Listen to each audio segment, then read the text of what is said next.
Bella, can you make cheaper? If you are in product development, you've probably heard this before. Clients always think things are too expensive and always looking for cheaper options, cheaper items.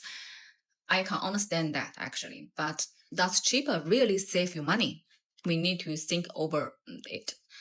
I asked that client back, what are these two samples for? Because he bought samples for testing before. And he replied, it's for a new product development. So I replied, exactly why you want to save the money from the very first step. When developing a new product, how do you choose a supplier? Ask you. My advice is simple. Look at the brand first, then the price. You know, when a big brand charges more, it's really not about the raw materials.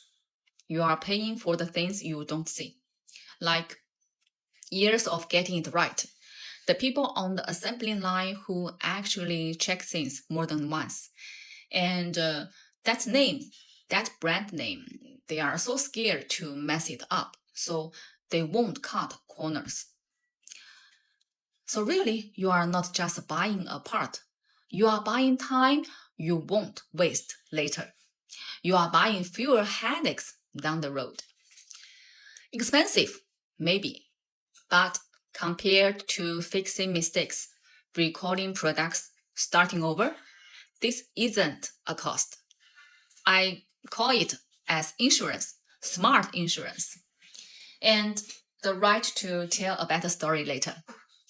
When your product finish R&D process and finally launches it to the market, you can say, our key components use solutions from the brand name. That sentence builds trust instantly. You agree?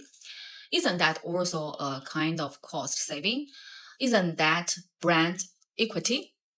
So I usually told my clients, you think R&D costs are high, but actually the biggest cost is the cost of trial and error.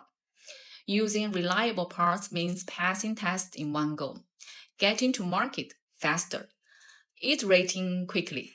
That's how you truly save money. There's no cheaper choice, only smarter ones.